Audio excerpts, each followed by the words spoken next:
Majstrovstvá sveta prázdnych strún, týmto akordom začína pesnička, myslím, že to bolo Hard Day's Night od Beatles.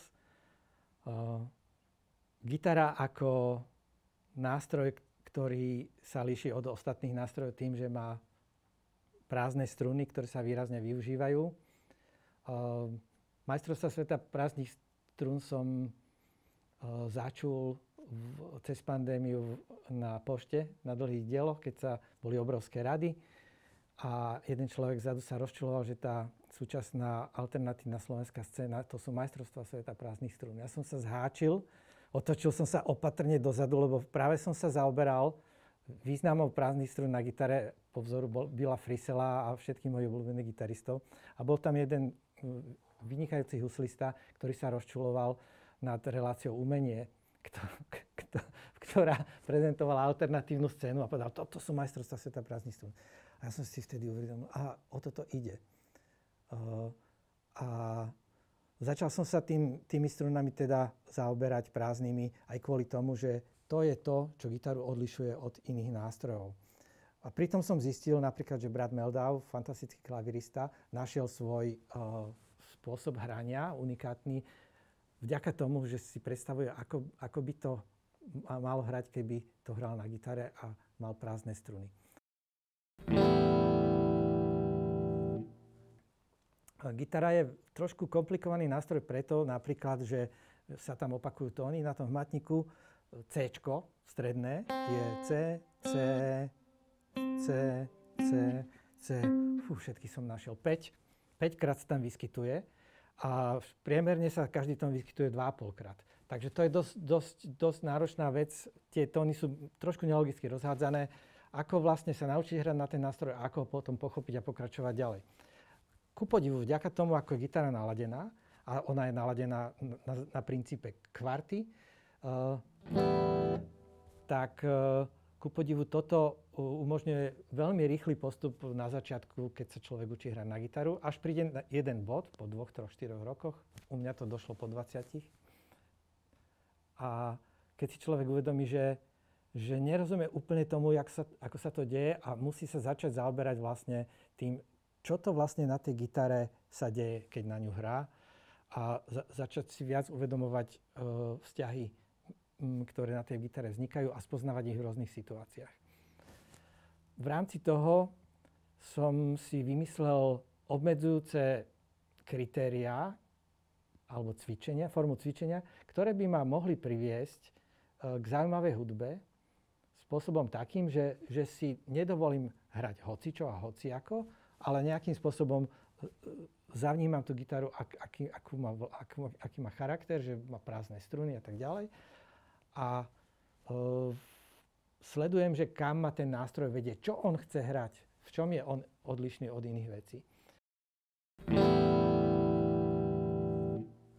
Dal som si také obmedzenie, že vezmem si jeden tón, G napríklad. Gčko struna prázdna je najobľúbenejšia, lebo na elektrickej gitare je to voľná struna, nevinutá a zvoní krásne. A týmto tónom som sa začal zaoberať, ako vlastne on v rôznych situáciách znie. Ten istý tón. Tie situácie sú tvorené tým, že čo sa okolo neho deje. To znamená, že čo okolo neho hrá. Okolo toho tónu, ktorý znie, momentálne mne znie Gčko, už teda od tej pandémie stále, okolo toho tónu zniejú akordy. Povedal som si, tých akordov je veľa, ale zaujíma ma, začneme jednoduchými akordami, čiže durovými. Takže Ďurov akord, ktorý sa skladá z veľkej tercie, malej tercie, poznáme aj všetci.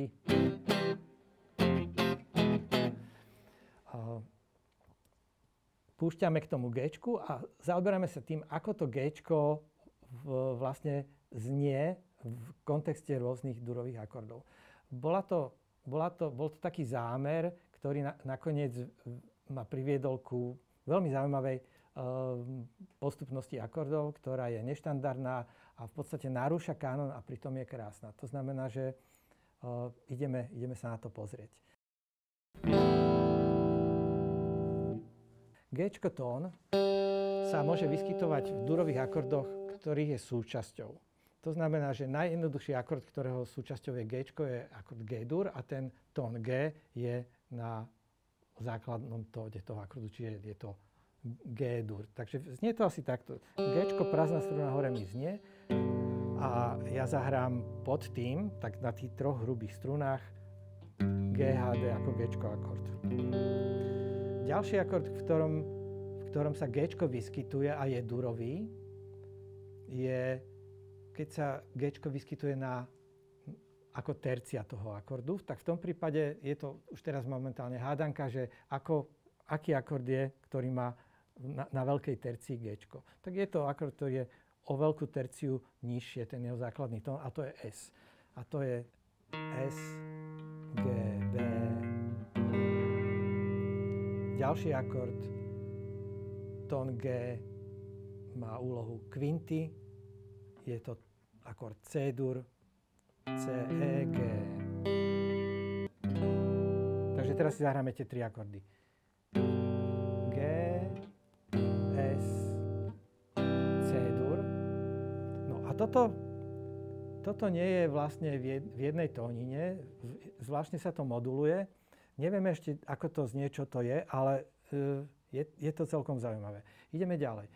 Teraz, keď som si povedal, že Gčko môže byť v durovom akorde na tých troch miestach, 1, 3, 5, tak vo vzťahu k durovému akordu sa môže vyskytovať ešte aj na pozícii septimy. Ja som si povedal, že durový akord sa mi najviac páči, keď je s veľkou septimou. Takže aký je to akord, ktorý obsahuje Gčko na veľkej septime? Je to As-dur.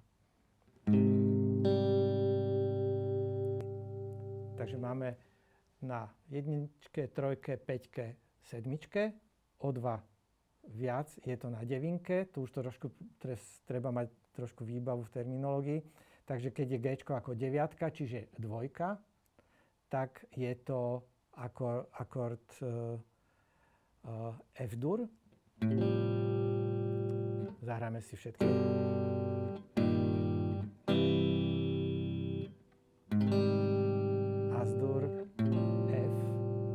Teraz to bol 9., 11. stupeň, čiže kvarta, Dčko, lebo DG je kvarta. A posledný, 13. stupeň, to je veľká sexta, v tomto prípade je to B. A vznikla zaujímavá sekvencia, ktorá nekopíruje štandardné postupy akordové, ako sú 2-5-1. Ale ten postup basu je trošku iný a vzniká taký zaujímavý pohyb harmonický.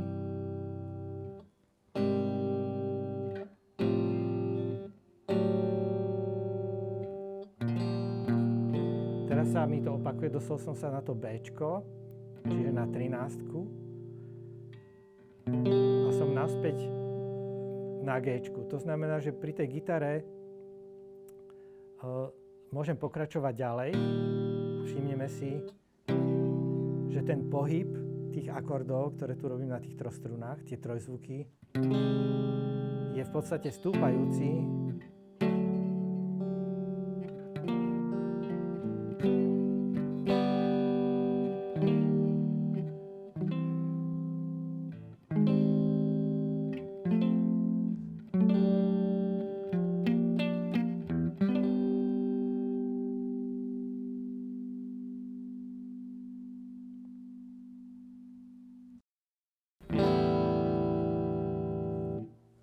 Otázka je teraz, že či je to separovaný model, že to je udalosť, ktorá sa náhodne nejakým spôsobom našla a či sa tento princíp dá univerzálniť. Mám vážny dôvod domnievať sa, že tento princíp sa dá ešte študovať ďalej, že sa dá preskúmať, dá sa sledovať pohyb basu, dá sa preskúmať modalita tohoto princípu. A pre mňa evokuje tento postup niektoré pasáže z Radiohead, alebo dokonca aj z Nirvány. Tam je to trošku, v prípade Nirvány je to vlastne intuitívne navnímané. Každopádne prekvapilo ma na tom to, že sú to durové akordy, ktoré pôsobia v tom kontexte jeden k druhému nedurovo.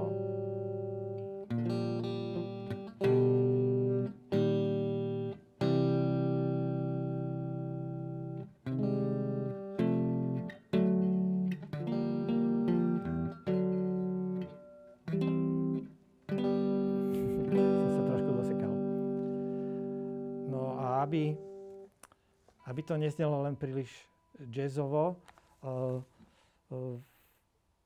jak som spomínal, že ten kánon 2-5-1, ktorý je v jazzových štandardoch zaužívaný, ten bol narušený vo chvíli, keď John Coltrane prišiel so skladbou Rhythm Changes, alebo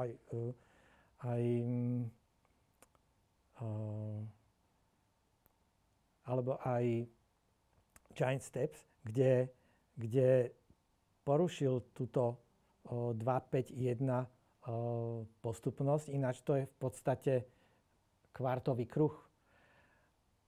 A začal vlastne používať postup basu, ktorý je terciový. V prípade tejto našej postupnosti je ten bas, ktorý majú tie jednotlivé akordy v tej postupnosti,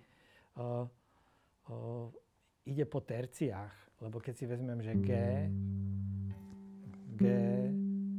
S, C, As, F, D, B a už sme zase naspäť G. Len tak ma napadlo, že